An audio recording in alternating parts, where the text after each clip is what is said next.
I was really going to be mad if you started to flex your eBay account and you started to flex your eBay account after me pouring my heart out to you guys. That's Oh, what I'm we're sorry. here for, though. I was going to say, we're here. normally so sympathetic. Oh, Right? of course. That's what you right? were expecting when you I told us was your expecting problems. it from two friends. That's the thing is, though, we're the kind of friends that will shit on you as often as we can. That's how we let you know. That's And your we won't love even language. charge you extra for it. Right. right. Sometimes you need that. Good evening, everybody. Good evening. Starting the show off with a little bit of a hype train. That's cool. Hype train. Whoop, whoop. All right. Welcome, everyone, to Gamers Week podcast. Like the name says, we analyze the best, worst, and weirdest headlines of the past week in the video game industry. This is episode 165, and today is Wednesday, May 14th, 2025. Thanks so much for tuning in, everyone. My name is Blue Williams, and I will be your host for this evening. But as you can see, I am not alone. Be sure to like, comment, and smash that subscribe button for my first co-host, whose new YouTube channel helps nerds get Beachbody ready by lifting 175-pound vintage cocktail arcade tables. Everyone, please say hello to Ryan Payne, aka Retro Game Brews. This is 2 now that I've got, so I'm an expert, pretty much an absolute expert on how to lift these things and then complain about it for the next week and a half. Yeah, I was gonna say, how's your back? Terrible. And my second co-host, tired of self-pollinating, has just joined the Farmers Only dating app, where he hopes to find some local holes to help germinate his double crop. Everyone, please say hello to the one and only Donnie G. So many entendres in there. What, like, holes in my crops and what'd you say? Pollinate. Self-pollinating. I'm not, no. Which is a real thing. That's where you put the thing goes in the thing, right? But some plants self-pollinate. I gotta learn more about this. Trust me, I Googled it. Okay. Sometimes you just fuck yourself. Like, sir, we don't use that kind of language. Just tell me to go self-pollinate. Right. All right. Very strict community standards on Farmers Only. All right. If you have been thinking about starting your own podcast, maybe about secret government llama racing leagues, well, then you'll need a place to host your show. Buzzsprout has a user-friendly interface, great analytics, and resources to help you grow your audience. Use the link in the description to get a $20 credit when you sign up for a paid plan. I've been thinking about starting a podcast. About secret government llama racing leagues? Not specifically that, but something similar. Should I go to Buzzsprout? I would.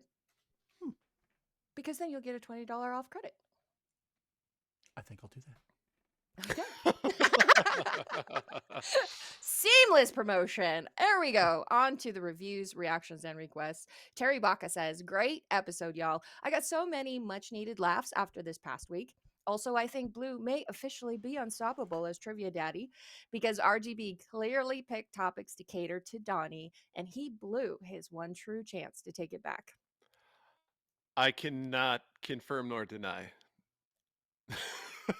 You blew it! You blew it! Jesse Boops said, I didn't think bulges would bounce that much. I mean, I've seen them bounce around a lot in porn videos and when guys wear bikinis, but Gustav's has a lot of bounce. Like, they turned it up real high. Is it a realistic amount of bounce or did they crank it up for sex appeal? Boys, what do you think? I don't think I have enough for it to bounce. Is he wearing constrictive boxer brief underwear or not? Or is he just like, oh, is it kind of like he's in the swimsuit? Free balling in the swimsuit. And it's an old school swimsuit, right? Yep. Mm-hmm. Okay. Yep. Yeah, that just happens, man. Like, I wear shorts and no underwear, and there's the jiggle physics are there. The jizzle physics? I said jiggle. Yes, I know, but I'm correcting you. Oh. See, Insanity says, Ryan, show us the IRL jizzle physics. Nope. I like the Not gonna do moment. You're going to have to stick around for the post show for that one.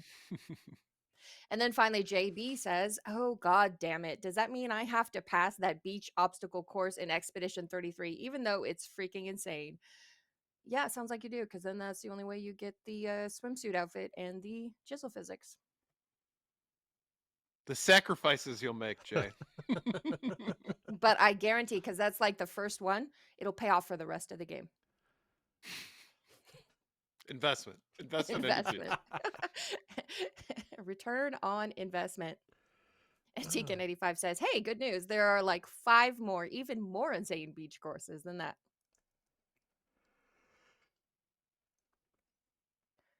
All right, let's move on to our patron shoutouts. We couldn't do what we do without the help of our gorgeous patrons. Here are the generous folks supporting Gamers Week on Patreon. Seven Castle Forest, Crunchy Calm, Sheriff Snacks, Frank Grande, Love Retro BTW, Steven Sand, Ramboski, Terry Canair, Don't Make Me Pull This Car Over, Games with Coffee, Hybrid Divide, You Fall Before Me, Davey PGH, The Pixel Pond Family, The Pixel Pond Family, including Shannon and Luke. Zach, huge thanks.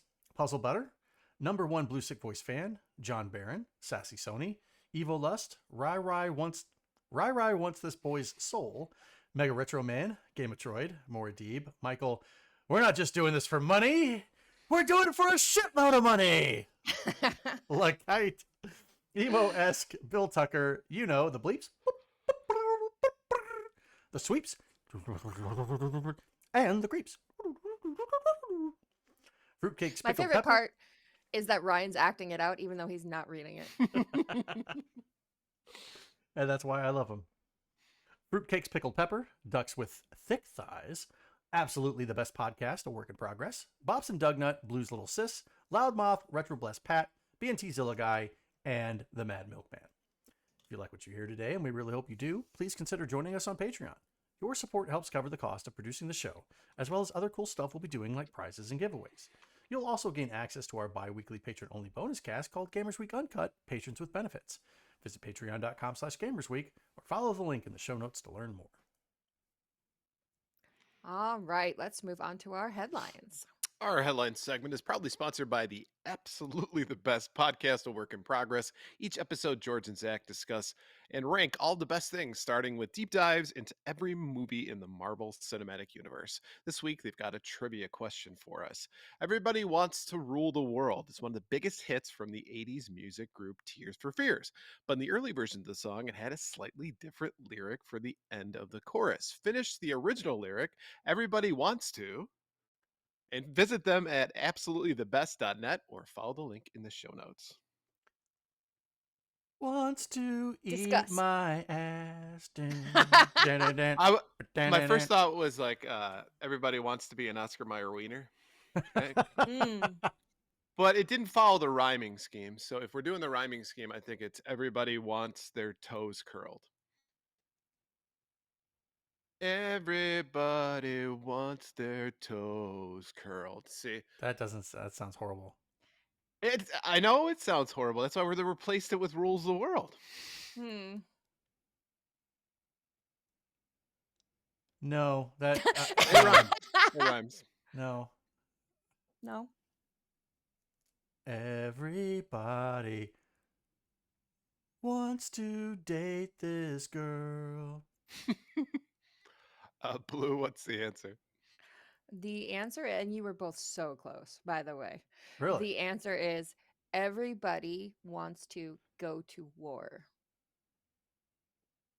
Yeah, it doesn't fit the rhyming scheme either. No, it does Which not. is clearly why it was the first draft and was discarded. I love that song.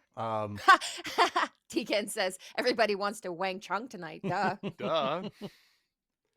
This is one of my top 5 all-time favorite songs, especially driving around in the summer. Really? Yeah, top down. I love this song. Top 5 of all time. Top 5 of all time. Wow. And if we asked you right now to name the other 4? No. Yeah. Oh, Zach. Ouch. Zach says, just here to watch the stream. Hey! After I gifted him a sub, for crying out loud. Some people just want to watch the world burn. I mean, I get it, but like other people's world burn. I need We this. Okay. we got no drop frames. I'm not going to put Blue through the ringer and have her stay up all night trying to patch this Frankenstein together. My internet's good. We're Gucci. We're Gucci, man. Appreciate it. All right, let's move on to this week's headlines. Nintendo has revised its account agreement and account privacy policy to tighten the rules on emulation and piracy, and the company now says it has the right to brick your console if it thinks you've broken the agreement. The change came with a May 7th update and centers on Nintendo's policy regarding how players use their consoles and Nintendo accounts. Previously, the agreement called out the usual suspects of prohibited activities with users not allowed to lease, rent, sublicense, publish, copy, modify, adapt, translate, reverse engineer, decompile, or disassemble all or any portion of the Nintendo account services. The new agreement has been expanded to include 2 additional subclauses of proscribed behaviors. Users may not obtain, install, or use any unauthorized copies of Nintendo account services or exploit the Nintendo account services in any manner other than to use them in accordance with the applicable documentation and intended use, blah, blah, blah. With the Switch 2 launch less than a month away, and with these further defined prohibitions, it's clear that Nintendo is refining its approach to console modders and emulation developers. Nintendo is involved in several lawsuits against those the company has claimed violated its intellectual property rights, including one suit that resulted in the total destruction of the most popular Switch emulation program, Yuzu. Disassemble. Honestly, I was under the impression that, at least in some capacity, this was already the case. So I'm surprised to hear that now they're announcing that they're doing this. It just, I don't know, it just seems logical to me that they would want to. I mean, it sucks that your console will get bricked, but you're making a conscious choice, aren't you, to jailbreak your Switch and emulate games for free that you essentially should be paying for. Let's be honest. Mm-hmm. They're new and they're on a console. Mm-hmm. So that's stealing.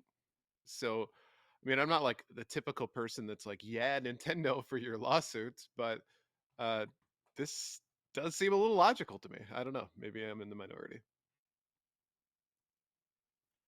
No, I don't feel like you're in the minority here. It's kind of a slap in the face or a wake up call, if you will, Yeah. to realize that these companies can do that with these products. Mm-hmm. You know, Sony, Xbox, Sony, Microsoft, and Nintendo can easily send a code to your system. Just like with the PS3, whenever it first came out, it was like, oh, it's constantly updating. It's got an update. You got to update. You got to update. There was a time when you could put anything you want to. You could run Ubuntu, the operating system, on your PS3. And then Sony was like, nope, we're going to take that away from you. So we're going to send you an update and you can no longer do that. That's why I don't like these consoles that are constantly connected to their particular servers so they can just keep pushing your updates or their updates and do whatever they want to your console. Deacon says, if you think this is worrisome, just wait till you hear all the things Tesla can do to their cars from afar. Yeah. I mean, first off, at face value, yeah, it seems kind of dumb that Nintendo wouldn't have included this in the user agreement beforehand. Mhm. But on the other hand, I don't think it's going to matter one iota. I think that modders are going to look at this as a challenge accepted, bitch, and they're going to work extra hard to jailbreak this console. I don't necessarily know if it changes anything. Mm, maybe you need to be a little more careful this gen, but like if you think about like modded 3DSs and stuff like that, those are super easy.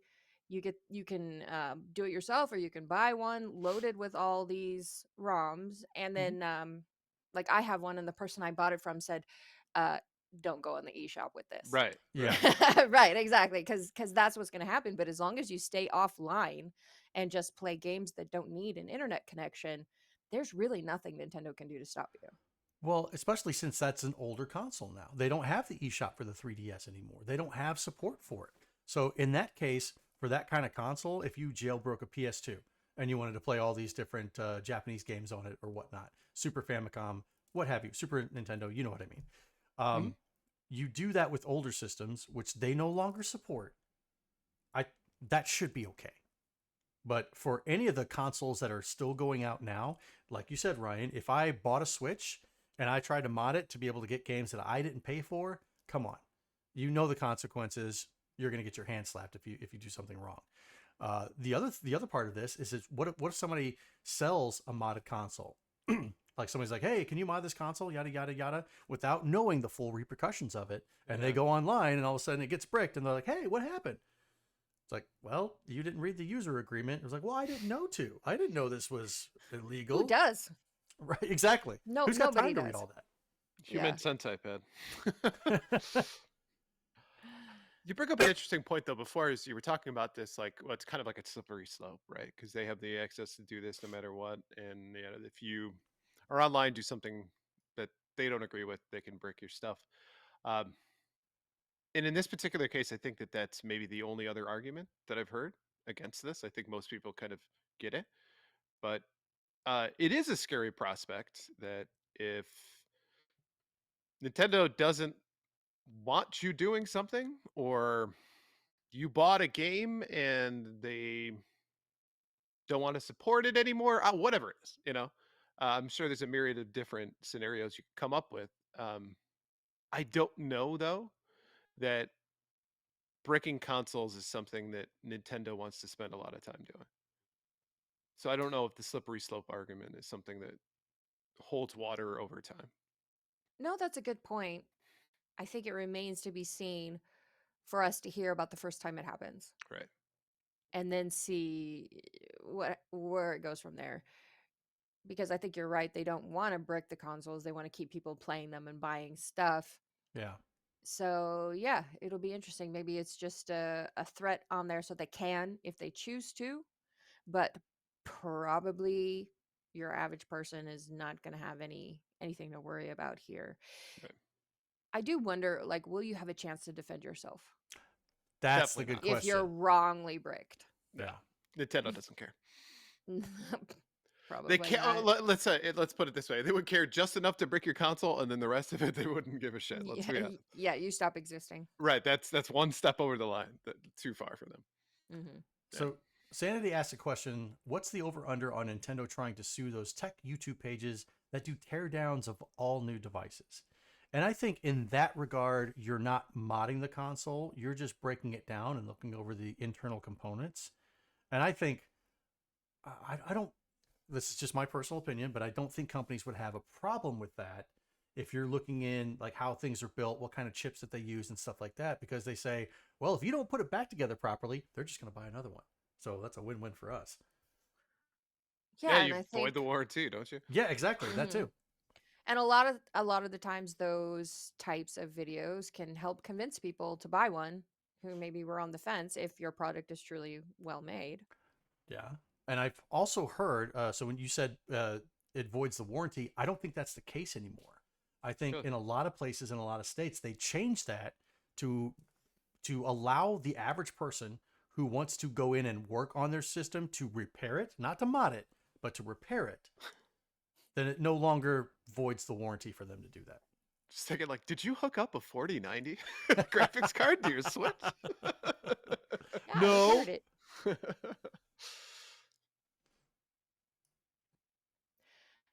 But yeah, I think at this point, this is kind of, so far, it's an idle threat. But it'll be interesting to see, especially be interesting to see 20 years from now, 10, 20 years from now, when the Switch 2 is old news and people are modding it just like they do the 3DS and the DS. Do you think that there's a button that Miyamoto gets to press? Like he's the only one that gets to do it. He's the only one that gets to have that satisfaction of bricking somebody's console. They're like, sir, here. And he's like, all right. Presses the button. Yeah, it's one of those where he has to like put his whole hand on there to scan the print and then an eye scan and then he can press the button. There's a pretty famous video of him doing the like thumbs down, thumbs up. Except this time just down. No mercy. All right, next up. The video game companies negotiating a new contract with SAG-AFTRA have issued a best, last, and final offer to the actors union, which removes some key sticking points regarding generative AI. The new offer comes as the actors' strike against the companies crosses the 300-day mark. The most significant of these revisions is the removal of the one-time payment option for unlimited pre-generated content per game, or what the union has previously described as the unlimited DR use buyout. With this change, performers who consent to the use of a digital replica would receive compensation for that use comparable to what they would have received had they directly provided services.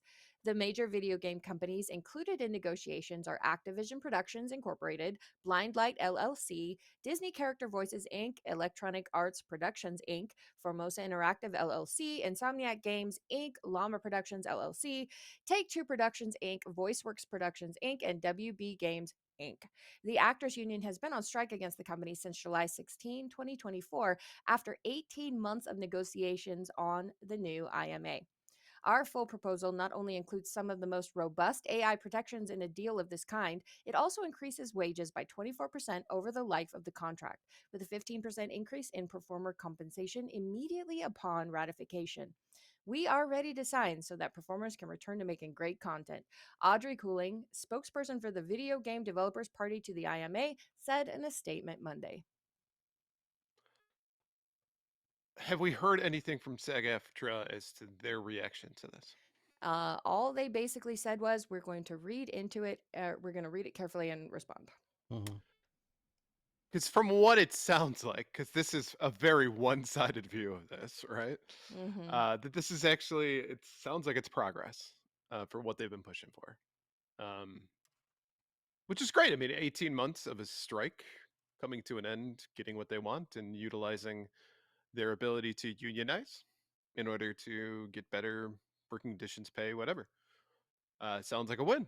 I just don't know how close to what they were asking for uh, is this concession.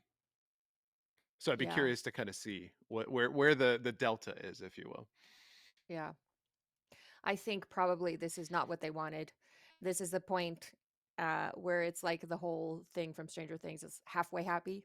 Hmm. I think that's what they're probably have to settle for, because I think what they wanted this entire time is for the generative AI to go away, for it to no longer be a threat, and Right. that's not going to be a It's not, no. but what they specifically mention here, which is if you have a digital replica, there was a clause where video game companies could do a one-time payment and have unlimited use of your digital replica for their project. Yeah. Nope. That's been taken away, and now the compensation is quote unquote comparable to what it would have been if you had done the project live versus as a digital replica. So I think that's probably one of the biggest wins that you could ask for, in that it takes away a huge advantage to the companies just making a digital replica and using you for the you know, rest of time. I I believe, and I actually like this option. If I were an actor, and they used my likeness for a character, uh, I'm a young actor, right? And they want to continue to be able to use that young actor likeness moving forward and what have you for whatever games that they have. As long as you compensate me for that, and I understand that I'm not going back in there and doing motion capture as myself or anything like that. It's just this particular avatar or likeness that you had from before. I can understand a lower payment for that. And I, as myself personally, I would even accept that just as long as I got some form of payment every time you use that likeness moving forward. Which makes sense, right? They're using yours. You would get royalty for it. I mean, I had friends who were in SAG-AFTRA that were doing commercials, right? And every time that they would reuse that commercial, they would get paid. Now, the one friend told me that sometimes it was pennies, literal Yeah. pennies. Get like a check in the mail for 8 cents or something like that. But they were still getting paid for it, right? It's their royalties, more or less. Yeah. I agree with it. Now, that being said, um, as far as you're right, I think that this is the compromise that, because let's be honest, compromise never like is everybody sits at the table and goes, man, that was a great compromise, because nobody gets everything that they want. Let's Right. be Right. honest, right? And Right. that's what negotiations I think are about. But to that point, limiting AI as much as possible, I think is a win for all of us. Not just actors, but all of us. Yeah. And let's be honest, the fact that they're even having these negotiations means that someone somewhere recognizes the value of real human actors Right. and of the familiarity of having faces that people know and voices that people know, because otherwise they would just create their own AI actors and we wouldn't even be having this conversation. Hmm. So there's value in, if you're an actor, involved in this strike, there's value in your face. And so even if you feel like, yeah, okay, if you want to use my digital likeness, I didn't actually have to do the acting. It could be cheaper. It's still your face. It's still your brand. And I could definitely see wanting to get paid just as much for that.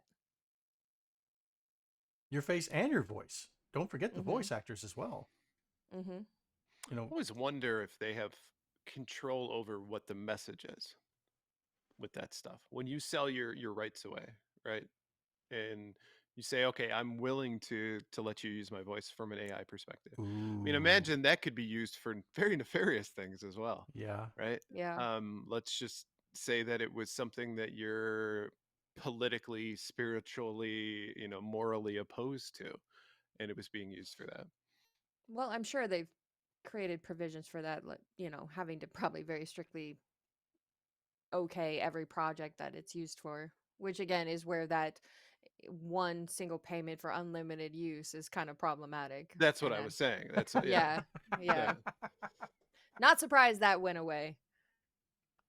Uh, That's right. Yes, yeah. yes. TK85 says, remember the Friends episode where Joey takes pictures and becomes the face of herpes on the subway? It's that. It's basically that. What Mario is not telling you. Yeah. See, I got this itch down here.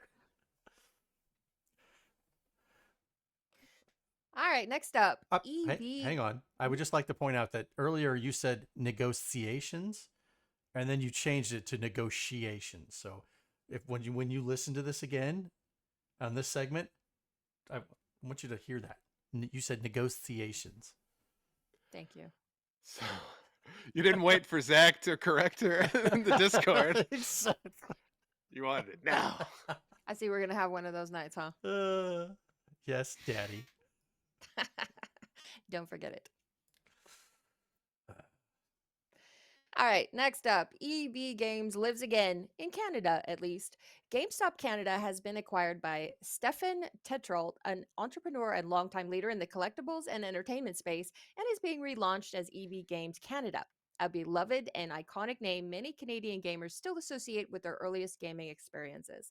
It seems like an odd move at first blush. The rise of online shopping has been absolutely murder for conventional retail, and nowhere is that truer than in the field of video game sales. Why go to the trouble of driving to the mall, after all, when you can just browse over to your digital storefront of choice and choose from among, well, everything? This isn't just a business decision, it's about bringing something back that Canadians truly love, Tetrault said in a statement. We're going to build something special here with community, nostalgia, and innovation at its heart. GameStop hasn't actually been in Canada all that terribly long. It has been legally. GameStop acquired EB Games in 2025, but it continued to operate in the company as EB Games until 2021, when it finally got around to rebranding. Less than 4 years later, it all seems like kind of a waste of time. The old name is coming back, but for many Canadians, it never really left. Canada. They get all the good stuff, man. Before we jump into that, we did have somebody follow. So Carrie, I think it said Clayton or Clanton. Yeah. Clanton. Thank you so much for the follow. Thank you Thank you, very much. Carrie. So, bold decision, Cotton. Well, one, yeah. So this feels, and it's not. It's obviously not. Tommy Tellerico buying Intellivision or Mike Kennedy buying Ataris or Coleco or licensing out Coleco's name. Mm-hmm. Um, it's but it feels like it, doesn't it? It feels like, hey, let's revitalize a brand that's gone. For and let's go against the grain of where everything else is going. It's like watching an avalanche happen and starting to run towards it, and hoping for the best, Pretty much. right? You're running towards the avalanche where like 17 other people have died. And you're like, no, no, no. This is going to be great. It's going to be nostalgic. It's going to be different this time. I can Right. talk to avalanches. And it's not that I don't want retail to exist anymore. I do. I have nostalgia for that retail experience. I have nostalgia for EB Games. Used to go to the one in the mall. It was a really small store too, but you would go in there and you would know exactly which each aisle was that had the exact games that you wanted. They sold old school games too. At EB Games loved it, right? Um, but nobody wants to buy that way anymore, and it's just unfortunate. And well, let me rephrase. Uh, Nobody, not most people, and especially the younger crowd, don't want to buy that way. I don't necessarily always want to leave my house either. So if it's available to me, It's 2025 for fuck's sake. yeah. right. Um, so yeah, it's different in that way. But nonetheless, uh, it's just I don't know if it's a great business model. And I mean, I wish Stephen the best of luck in that regard. But I mean, how I guess he spends his money is up to him. So, if So. I remember correctly, EB Games had video games, they had computer games, big box computer games, they had toys also. Mhm. Is this going to come back as having those kind of things again, minus the big box games? Because now most computers don't have a disk drive or anything like that. It's a code that you download and that's it. Mhm. So, Mm-hmm. what is it that they're going to? Because the nostalgia thing, it's not going to work. I mean, look at what GameStop is doing. GameStop is going in the shitter. They're closing left and right. It's not a viable thing anymore. So, what are they going to do differently that's going to make them succeed? And I don't know what that is. Yeah, that's the $1 million question. Well, the only thing I will say about that probably is different from GameStop versus EB Games is it sounds like this is much more controlled, right? Where or where GameStop I think was much more of that like corporate. Let's see how much money we can wring out of this towel before it's dry, which they definitely did. Yeah. Uh, Mm-hmm. you know, where I don't think you have to necessarily make those concessions and screw over your customers in a way to just try to get as much money as possible. I mean, did you sign up for a Power Up Players card? you know, so I mean, if they don't follow that, and it's just a collection of retro style, I'll say style stores, I don't necessarily think it's needs to or go the same way that GameStop has. But again, I think it's not just the fact that took a model and killed it by making it corporate. Retail in general across the board is suffering right now. Right. And let's not forget that this has essentially been GameStop since 2005, just Yep. GameStop by Yeah. another name. hmm Hmm. And they finally got around to rebranding. But for the last 20 years, this has been a GameStop with a GameStop business model. And even if you take away like the toxic aspects of what GameStop did, this is still just going to be a game store. How are you going to make ends meet selling physical versions of, just like it says, stuff that people can go buy online? It's more convenient. Why do they got to march their asses down to your store to buy this? Yeah. And Sometimes it's even that's a tough question to answer, and I for one would not attempt to answer it. sometimes it's even less expensive to buy it online as opposed to Oh going yeah. down to the brick and mortar store, like we all know. hmm Yep. If Right. this is just like a GameStop, then I don't know if the nostalgia factor is going to be enough to keep it afloat. There is a game store here in the St. Louis area that's been around since the 90s called Slackers. They originally had 2 locations, then they opened up more locations, and what they focused on was used stuff, uh, records, CDs, mostly music, posters, video games, and systems. And now they're starting to do everything. They got comics, they've got magic cards, Pokemon cards, toys, all this other stuff. So if EB Games was kind of like that, maybe they could survive along with the newer games and stuff like that come out. Sure. I mean, But- I don't know. That's essentially what GameStop has already been doing. Toys and Yeah, Funkos and all that kind of shit. but And it hasn't worked out for them. not all. So like I said, with the used stuff, used records, used CDs, those things kind of still sell. And especially now that people are hunting physical media, even used Blu-rays and DVDs, they have those too. So maybe they kind of get into that aspect. Become half-price books Canada. Yeah, exactly. Tegan85 says, maybe these are the guys to finally get NFTs right. No. Yeah. no, Open we that don't want NFT that at all. marketplace. That'll be what'll save you. Just thinking too, like where you were talking about the big box games and they don't have them anymore. It's like, hey, we've got an entire section of Steam gift cards for you.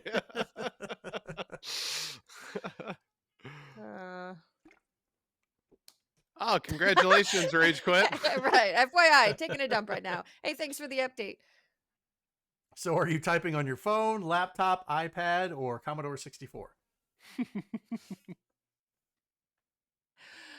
All right. And last up, game developers rejoice. Defender, GoldenEye 007, Quake, and Tamagotchi have joined the World Video Game Hall of Fame at the Strong National Museum of Play. These 4 games, which have significantly influenced popular culture and the video game industry, emerged from a field of finalists that also included Age of Empires, Angry Birds, Call of Duty 4, Modern Warfare, Frogger, hey, frog type games, Golden Tee, Harvest Moon, Mattel Football, and NBA 2K. The games were announced at a special ceremony that included members of the Defender development team, with the team lead Eugene Jarvis, John Romero, co-creator of Quake, Co-creator? John Romero, co-creator of Quake, and Tara Batty, the head of Tamagotchi for Bandai Namco. The games are now enshrined in the Strong National Museum of Play's World Video Game Hall of Fame Rotunda, part of the ESL Digital Worlds exhibit. The World Video Game Hall of Fame at the Strong was established in 2015 to recognize individual electronic games of all types, arcade, console, computer, handheld, and mobile, that have enjoyed popularity over a sustained period and have exerted influence on the video game industry or on popular culture and society in general. And I will be So- there June 5th. Nice. Very nice. Hmm. You guys can go ahead and say it. Say what? I figured you'd have been all both been so excited and been right on this. My pick didn't make it. I don't See, remember we're not what our as picks- vindictive as you are. I don't think that's true at all. I think you just forgot. I don't For remember. those who don't remember, when we covered the nominees on the show, I picked Age of Empires. Donnie picked Quake. Ryan was absent. Yes. So I am Hall He of finally Fame, got a Daddy. win. He gets to keep that for a year too. Yes. You can be Hall of Fame daddy. Oh, Hall of Fame, Daddy. Does it make your nipples hard? It does. You cut glass with these things. I gotta say, it's kind of annoying. What? the nipples? GoldenEye 007. Yes, your nipples are so annoying. GoldenEye 007 finally made it, like the year that we didn't pick it because we were so used to it losing. Right. And then Tamagotchi makes it, really? That was big. Come on, that was huge. Back It was in the day. big, but I think it's a toy. I wouldn't call it a video game. I would just call it a toy. Would you But call? so Mattel football. I would Yeah. say that the Mattel football is a game or a toy, not a video game. Would you call a Tiger electronic handheld a toy or a video game? I would call that a toy because it's a piece of shit. See, Sanity says, I think you are all extremely and viciously vindictive. He knows us. Yeah, he gets us. Hall of Fame Horse Daddy bling necklace incoming? Where'd the horse part come from? Well, because I did make the correct picks for the horse race, but Huh. I mean, I am like a horse in one aspect. I You have got long a big legs. mouth.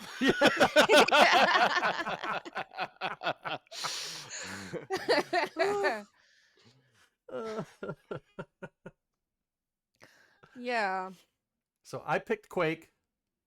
You picked um, what was it again? Age of Empires. Age of Empires. Mm-hmm. And what actually made it? So it was Defender, GoldenEye 007, Seven Quake, and Quake and Tamagotchi. Tamagotchi. And I think I had even said that Golden Tee could possibly have a shot in there as well because of just how much of an impact it's had, and it still continues to have an impact. And now they have leagues and championships and all that stuff for Mhm. Golden Tee. So I was kind of surprised that didn't make it. The Ramboski hooves. says the hooves. Look at my hooves. I would say that's probably it, except for we've seen your feet on stream before. So Just, do you want to see him again? I'm not wearing No, socks. no, no, I don't. Orion. I am surprised Frogger didn't make it before Defender. I would say that Frogger, to me at least, I'm not looking. Frogger, for me at least, is a much more well-known and iconic game than Defender was. But maybe Defender, I guess, because it came out earlier, maybe it's more influential. I don't know, but um, me personally, I think I would have picked Frogger over Defender. yeah, I don't know. The fact that Tamagotchi won over literally any of the rest of those would have been more Yeah. disarming in my mind.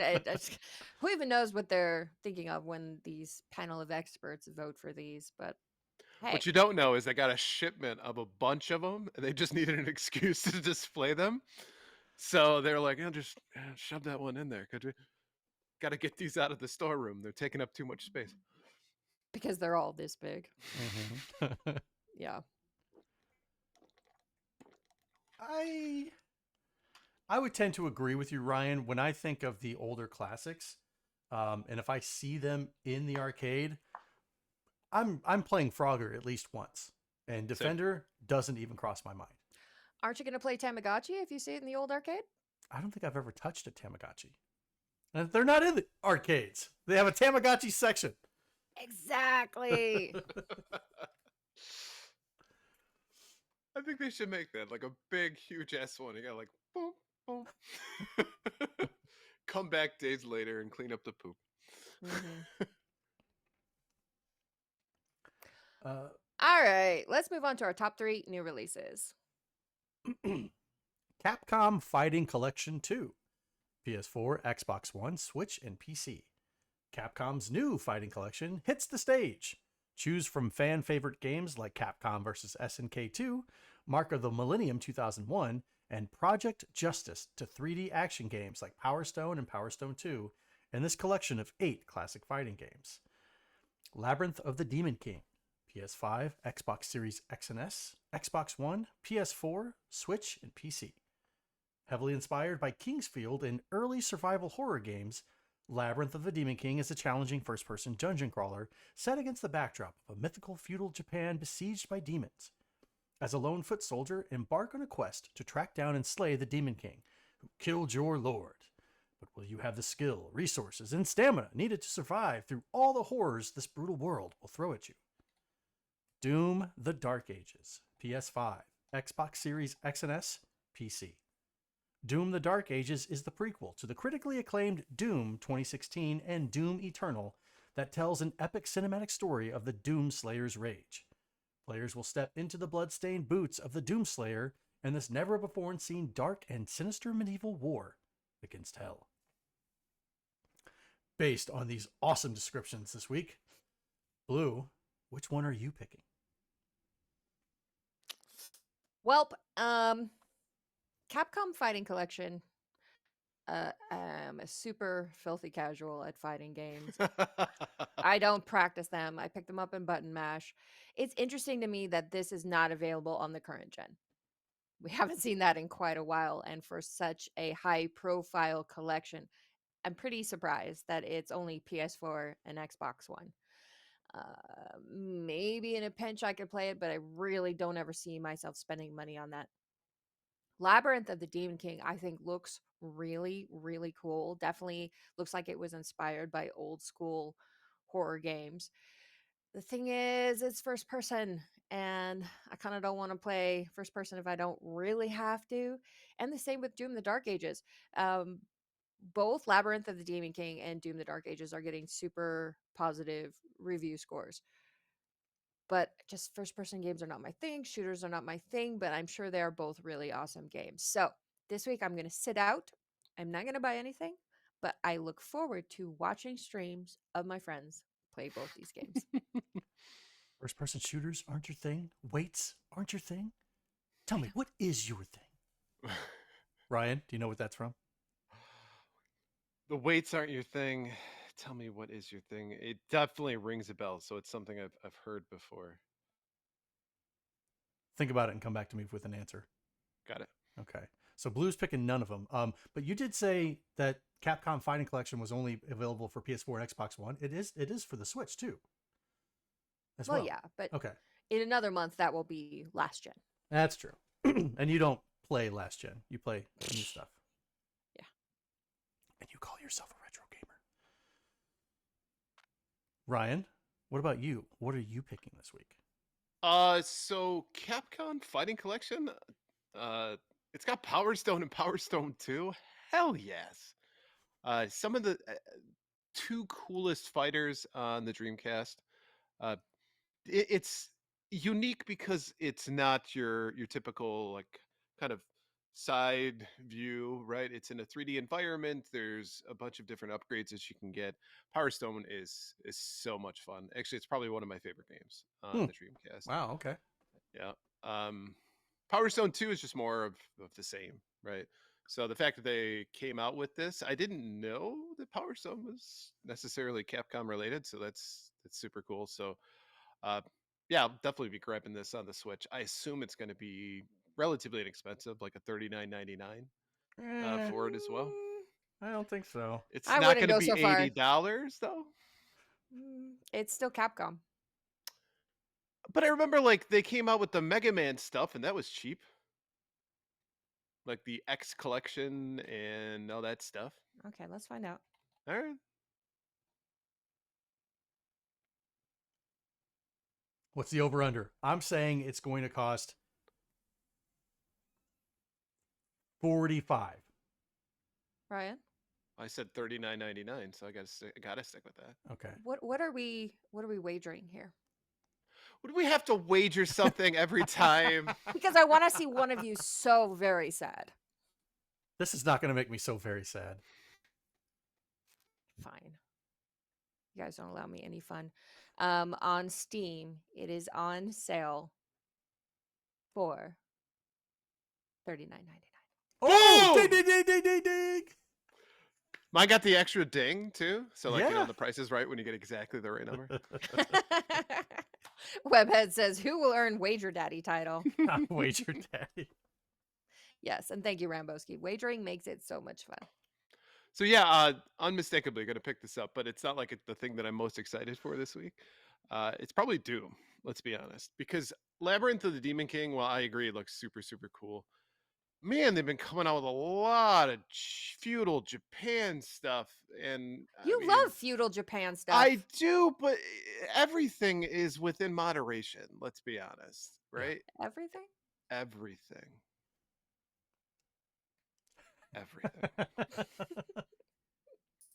Not everything. Can't see those hands, Blue. I'm under no obligation to show you my hands. Gary Clanton, thank you for the 600 bits that you just donated. Oh, that thank you was so much for that. Amazing. Awesome. Wager biddies. Wager biddies. I hope that means that you like the content, you like what we're doing here, and that you'll come back for subsequently more episodes that we record every Wednesday night. So I think Doom: The Dark Ages. I mean, Doom's great. The fact that they're continuing to come out with Doom games. I think Doom in 2016 was really well done. So yeah, I'm definitely interested in checking out more of the same, and I think it's going to look spectacular on my PS5. So I think Doom: The Dark Ages is what I'm going with this week. Okay. Okay. That's a nice What about you, Donnie? So I think I already have the first Capcom Fighting Collection, and I'm I love fighting games. Absolutely love fighting games. But the amount of games on this particular collection, I don't really care too much for.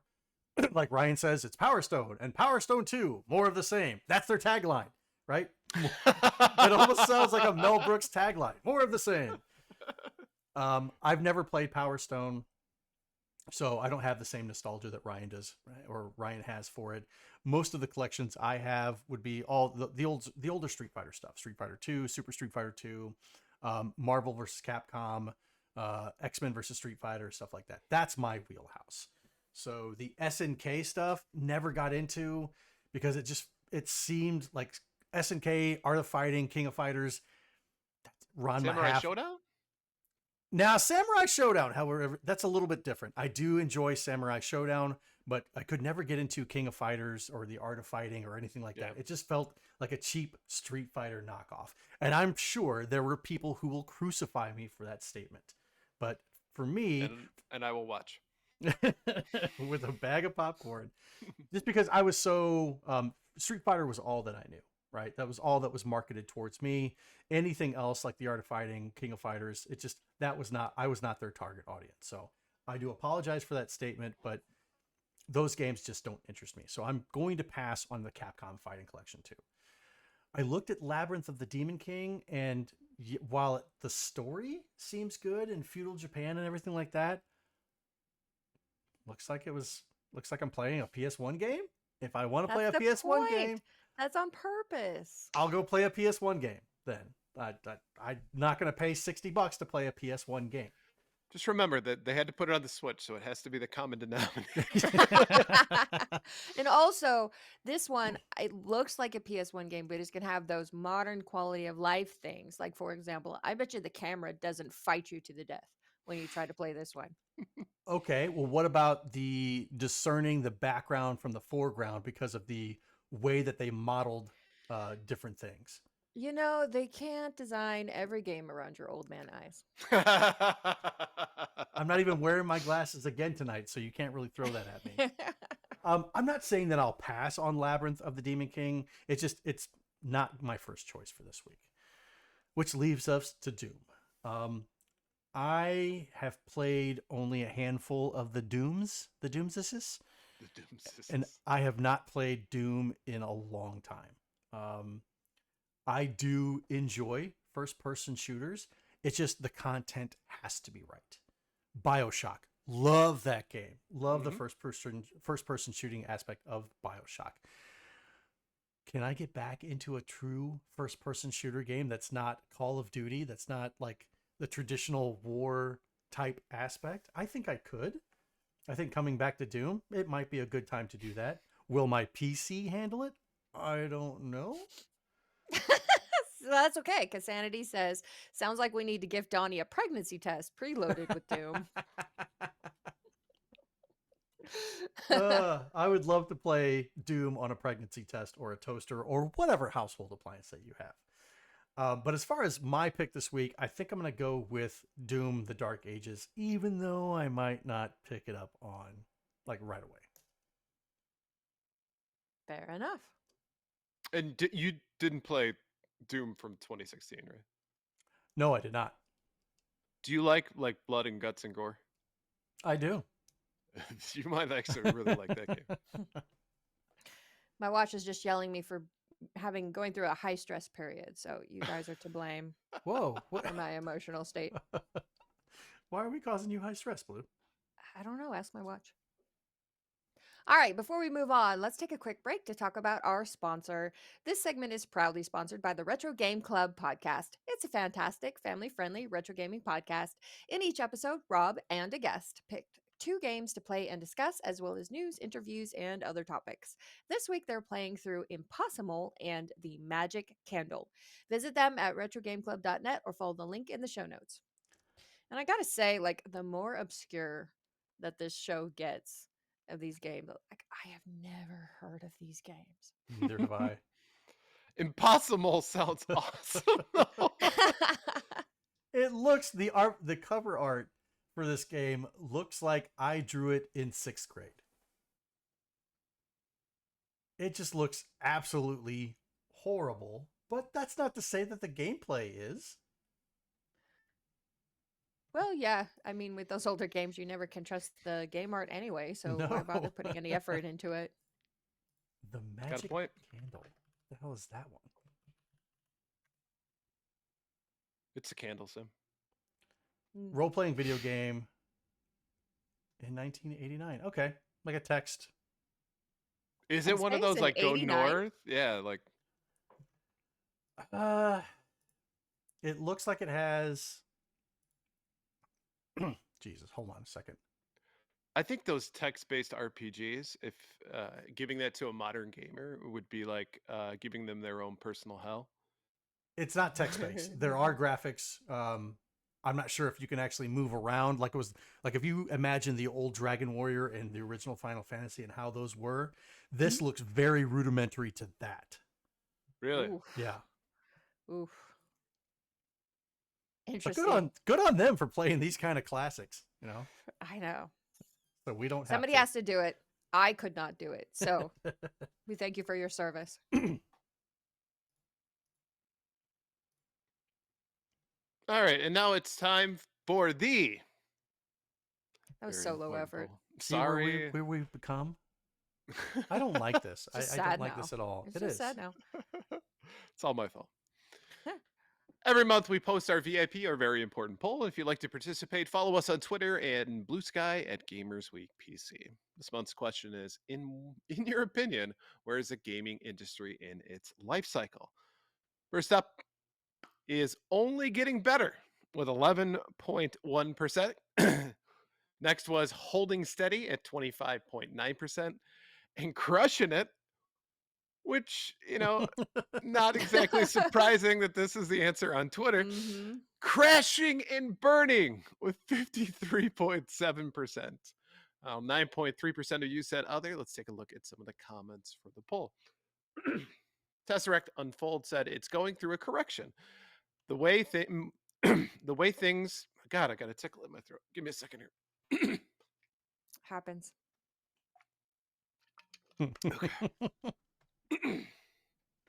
Why does it happen? Just randomly. I wasn't doing that before the. Never mind.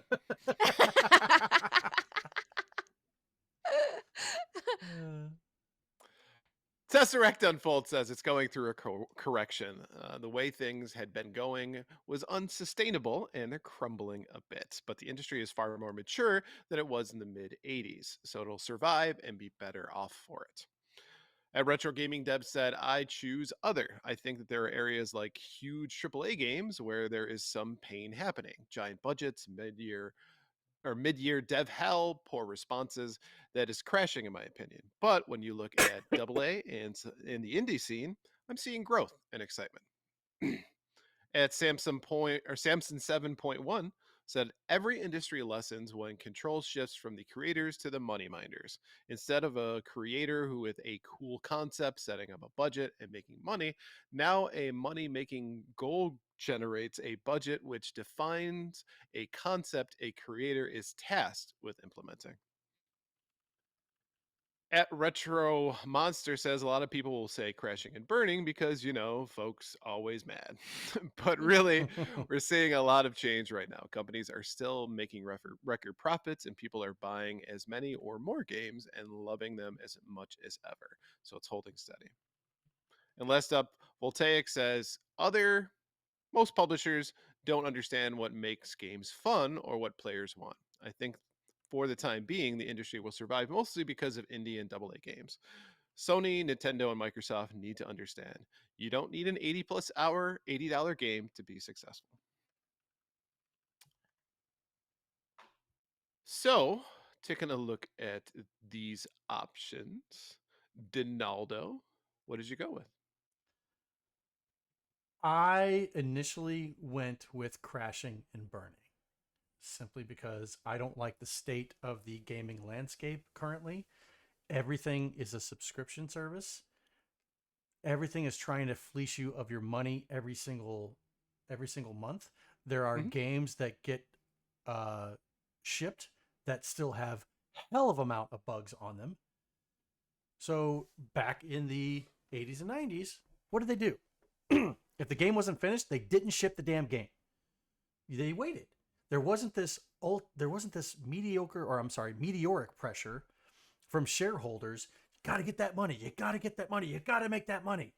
No, you just, okay, the game is done. We've told people about it. They're hyped for it. here we go. We release it to the masses. And most of them didn't have the amount of bugs that newer games do today. Well, in their defense, they were much simpler games. There are a lot of games that are as simple today that are released. There are games that are not. And I like if you take a game like Elden Ring, for example, massive world game, a lot of different interactions in that. Sure, stuff is that it's going to go wrong. All right. And I can live with a few bugs on that regard. But most of these games that get shipped, it's almost a constant thing. You're constantly shipping out games with bugs. And I hate that. Finish the damn game. I had another point that I was going to make on this, just that I don't know if I think it's crashing and burning anymore. Maybe it's kind of holding steady, but maybe it's a steady decline because they're raising prices. They're raising prices on everything. And AI is supposedly making it easier for them to create games. So why are you raising prices? It took you so long to make this game back in the day because you didn't have the technology. You didn't have the resources and stuff like that. And now it seems like it's all at your fingertips. I could create a video game sitting here on my PC and it could be a blockbuster. Uncertain market conditions. I don't know. For once, I'm a little bit of a pessimist here, and I just think it's kind of holding and steady, crashing. It's slowly going down. Who are you? I know, right? I suppose you don't think Sega's coming back anymore either. I do. I want to believe. The optimist in me wants to believe that. But coming back as a console maker, no. There's no reason for them to do that. Make their own games, yes. So, Blue, what are you thinking? I voted holding steady. And I arrived at my answer as kind of an average of factors. I think that in the comments, you can kind of see a pattern where people are like, the triple A's not so good, but the indies and double A's, this seems like a golden era. And we've had so many amazing games in the last year, 2 years, a lot of ones that we didn't expect to see. And then they come in and they take over the year by storm. They're in the Game Awards and it's amazing. And then the triple A's are like, well, yeah, but we're going to charge you $100. And it does seem like Tesseract Unfold says it's going through a bit of a correction where I think the AAAs are going to start decreasing in importance, and then the indie and the double A's will continue to rise in prominence. And what we need to not see happen is those smaller studios to get sucked up by the big publishing groups and then ruin what made them so great. So some positives, some negatives, average it out. We're holding steady, Nice. I guess. What about you, Ryan? I guess I'm in the other category. I think what we ran into was something that was unprecedented with the pandemic. There was an influx, I think, of a lot of new players and a lot of industry people, especially from more of the AAA studios, said we need to pump out more games. We need to meet this demand where it's at. So they did. They continued to push out as many games as possible. And what this feels like, it's kind of like the Marvel Cinematic Universe a bit, where Right. at first when it came out, it was extremely popular. They were coming out with movies left and right, and it felt right because the quality was there. The source material made it easy to do that, but nonetheless, like they were entertaining, and it was a formula as well, right? I think the video game industry has been trying to follow that pattern and hasn't done a particularly great job for it. But now that we're literally having a reversal of economic fortunes, if you will, right? Where we from the pandemic, everybody went in and was like, "Hey, let's start playing games." To now, I might not be able to afford them. Yeah. Like That at all. right? That's a scary proposition for me.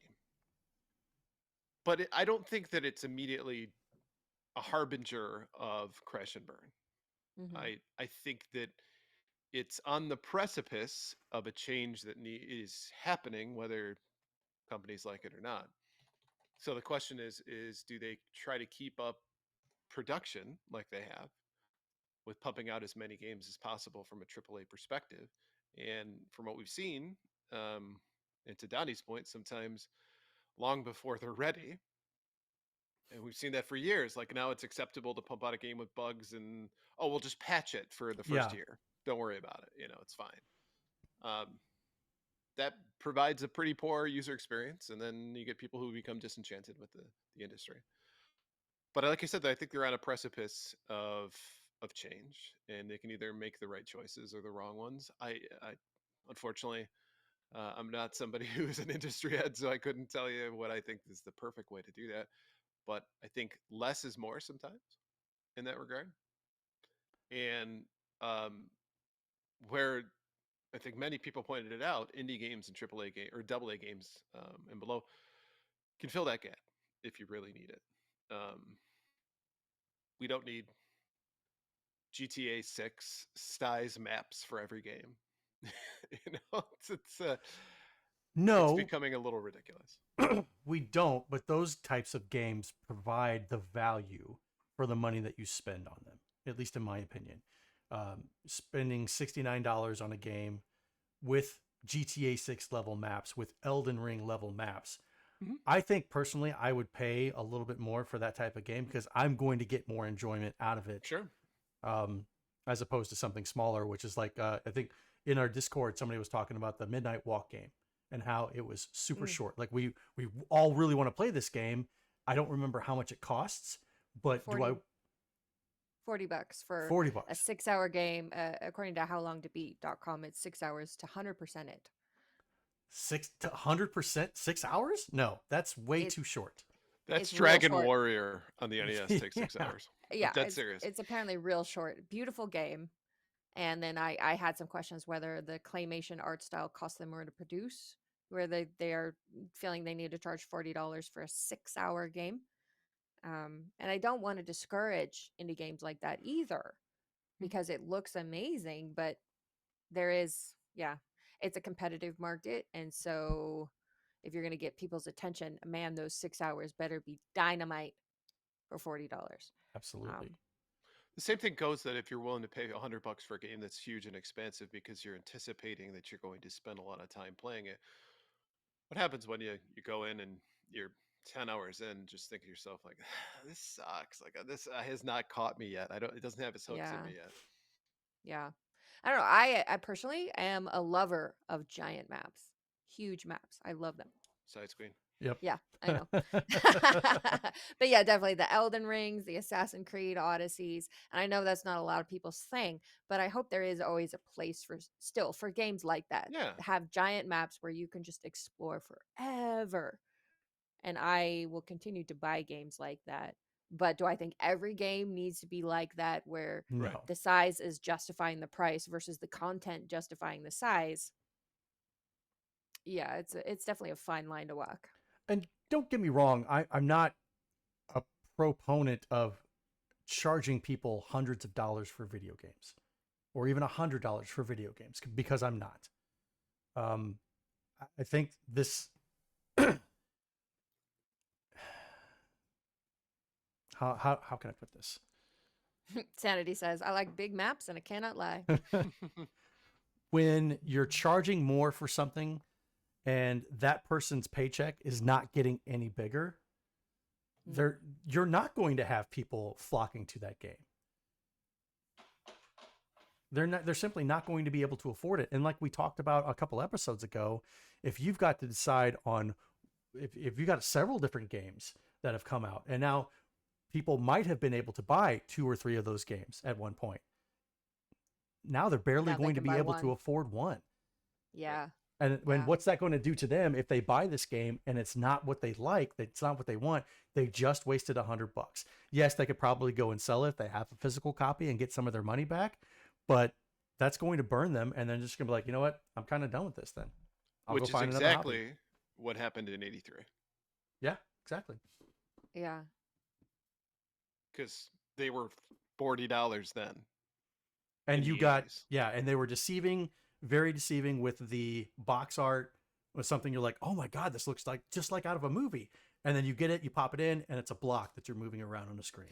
The old Yeah. Wamboozle. Well, now we have Game Pass.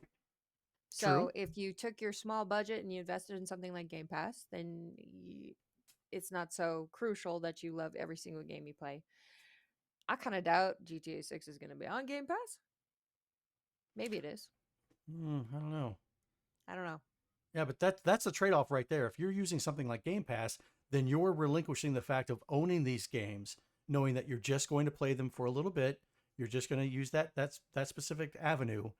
So you don't have that huge library that you own that you can just pick up and play at any point. You're at the mercy of what they have on Game Pass, but you still have a huge wide library of what you can play.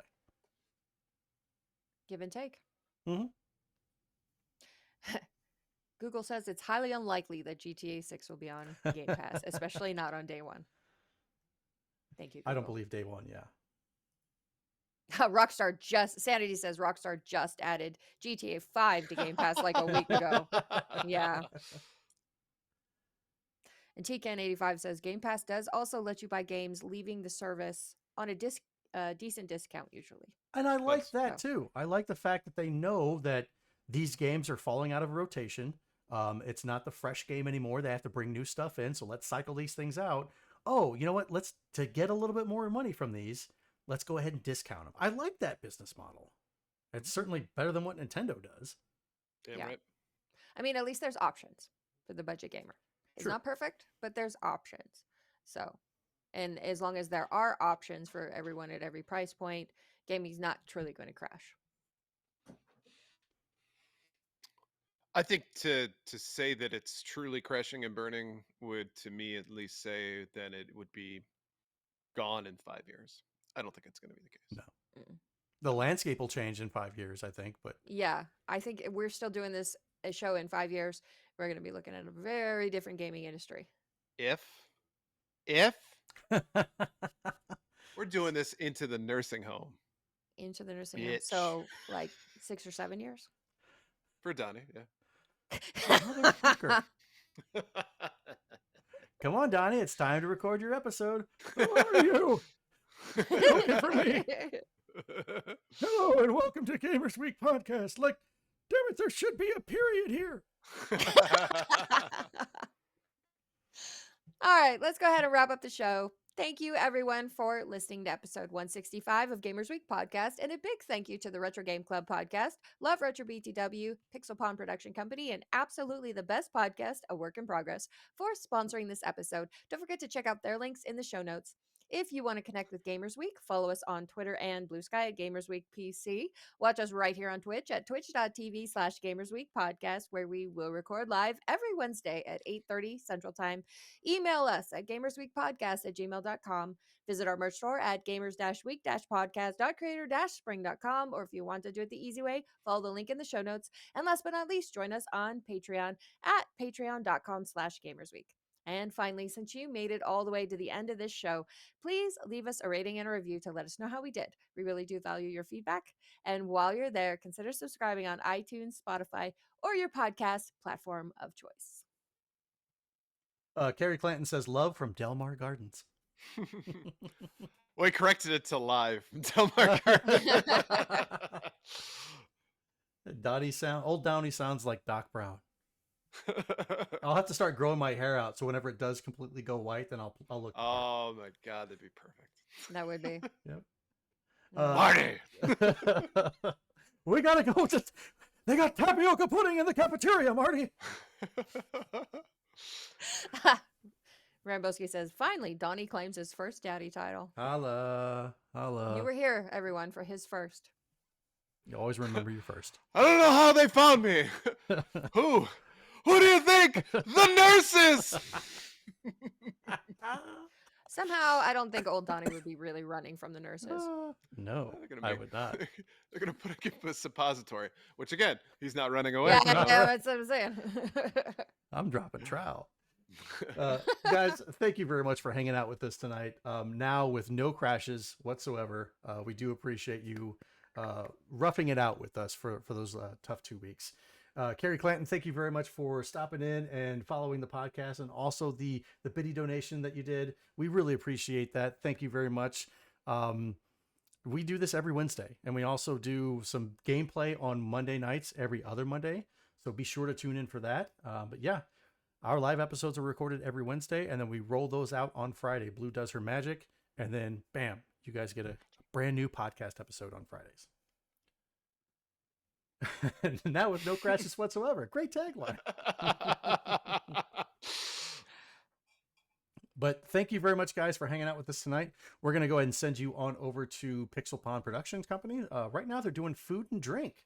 So I think they're actually cooking some stuff for you guys. I'm not sure what they're doing, so maybe we can stop in and see what they are. And hopefully that sends you into a food rage that you go and get something to eat. If it's time to eat. I'm not sure where you're at. It's time to make the donuts. I already made the donuts. By the way, weights aren't your thing. It's Honey, I Shrunk the Kids. Yes! It's like, Russ, what is your thing? I don't know, Dad, Wow. but when I figure it out, I'll let you know. Yeah. Like, well, until you do, you're on these. And you're coming camping with the family.